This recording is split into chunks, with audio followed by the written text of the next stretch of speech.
it's fascinating to me how the really great universities operate in this respect. If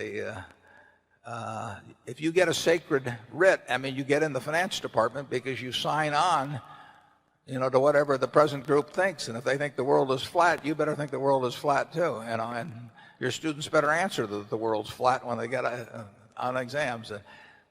I would say investment finance teaching in this country is in general is kind of pathetic. Yeah. A huge majority of the business school teaching on the field of investment of passive portfolios of securities is not what we believe and not what Warren was taught years ago by Ben Graham.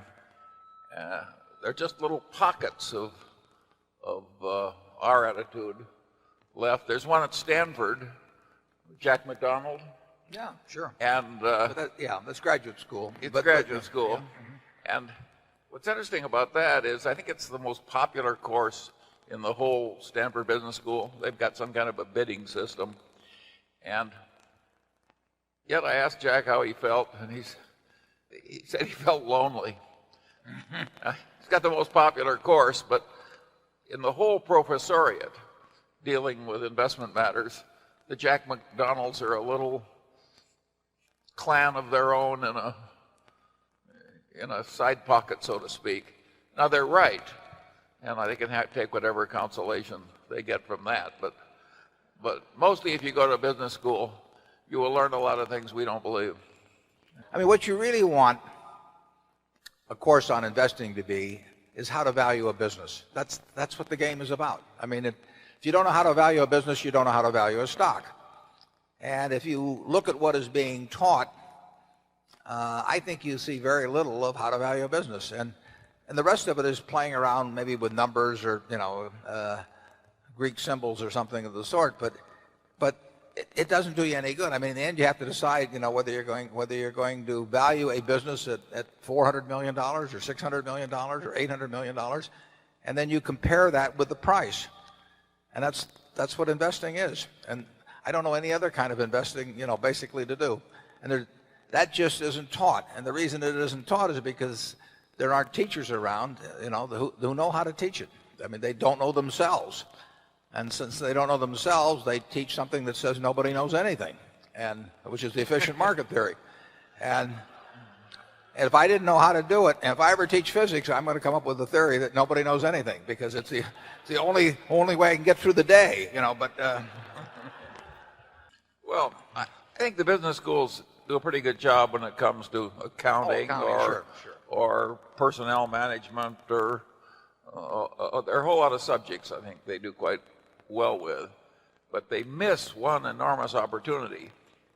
If you learn to think intelligently about how to invest successfully in businesses, you'll become a much better business manager than you will if you aren't good at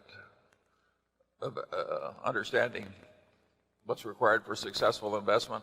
So they're missing a huge opportunity to improve the management profession by doing such a lousy job in teaching investment. Yeah, see, Charlie and I see CEOs all the time who in a sense don't know how to think about the value of businesses they're acquiring, and then so they go out and hire investment bankers, and guess what? The investment banker tells them what to do.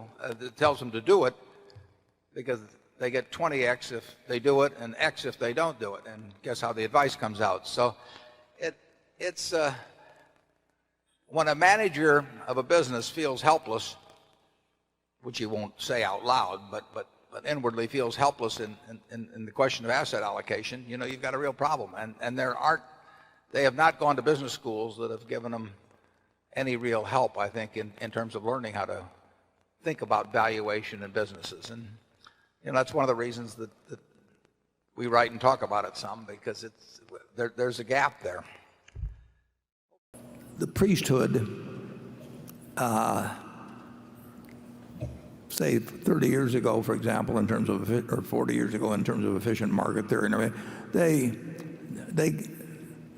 they strayed pretty far in our view, from the reality of investing. And I would rather have a person, if I could hire somebody among the top 5 graduates of number 1, 2, or 3 of the business schools, and my choice was somebody that had was bright, but had chapter 8 of The Intelligent Investor.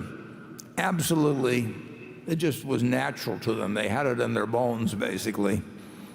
I take the person from chapter 8. This is not, what we do is not a complicated business. It's got to be a disciplined business, but it does not require a super high IQ or anything of the sort.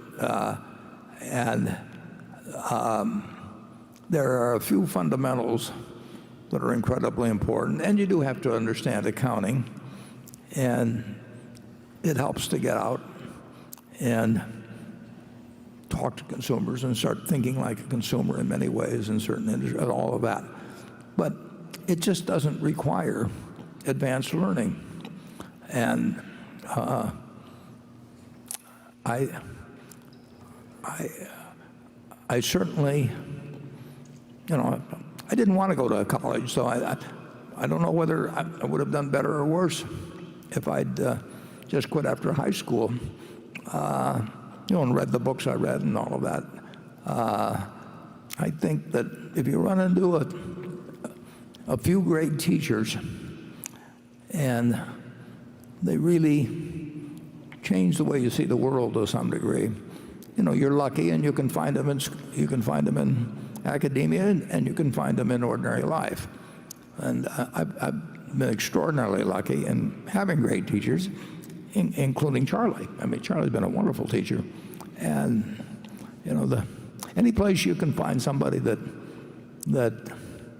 gives you insights into things you didn't understand before, maybe makes you a better person than you would have been before, that's very lucky, and you want to make the most of it.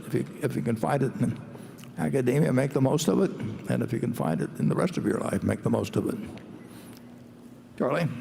Well, when you found Ben Graham, he was unconventional, and he was very smart. And of course, that was very attractive to you. And then when you found out it worked and you could make a lot of money while you're sitting on your ass, of course, you were an instant convert. And so it still appeals to me, actually. I mean, but the world changed before he died. Ben Graham recognized that the exact way he sought undervalued companies wouldn't necessarily work for all times under all conditions, and that's certainly the way it worked for us. We gradually morphed into trying to buy the better companies when they were underpriced instead of the lousy companies when they were underpriced, and of course that worked pretty well for us. And Ben Graham, he outlived the game that he played personally most of the time. He lived to see most of it fade away. I mean, just to find some company that's selling for 1/3 of its working capital and figure out it could easily be liquidated and distribute $3 for every dollar of market price. Lots of luck if you can find those in the present markets. And if you can find them, they're so small that Berkshire wouldn't find them of any use anyway. So we've had to learn a different game, and that's a lesson for all the young people in the room. If you're going to live a long time, you have to keep learning. yeah. What you formerly knew is never enough. So if you don't learn to constantly revise your earlier conclusions and get better ones, why,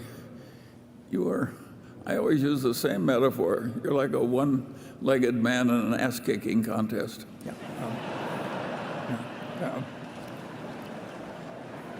If anybody has suggestions for another metaphor, send them to me. Graham, incidentally, one point, important point, Graham was not scalable. I mean, you could not do with really big money. And when I worked for Graham Newman Corp., here he was, the dean of all analysts, and he was an intellect above all others around that time. But the investment fund was $6 million, and the partnership that worked in tandem with with the investment company also had about $6 million in it. So we had $12 million we were working with. Now you can make adjustments for inflation, but and everything. But it was just a tiny amount. It wasn't really scalable. And the truth is, Graham didn't care because he really wasn't interested in making a lot of money for himself. So it had no reason to want to find something that could go on and become larger and larger. So the utility of Chapter 8 in terms of looking at stocks as a business is of enormous value. The utility of Chapter 20 about a margin of safety is of enormous value. But that's not complicated stuff. Yeah. I finally figured out why the teachers of corporate finance often teach a lot of stuff that's wrong. When I had some eye troubles very early in life, I consulted a very famous eye doctor. And I realized that his place of business was doing a totally obsolete cataract operation. They were still cutting with a knife after better procedures had been invented. And I said, why are you in a great medical school performing absolute obsolete operations? He said, Charlie, it's such a wonderful operation to teach. Well, that's what happens in corporate finance. They get these formulas, and it's a fine teaching experience. You give them a formula, you present the problem, they use the formula. You get a real feeling of worthwhile activity. There's only one trouble, it's all balderdash. Yeah, whenever you hear a theory described as elegant, watch out. Right.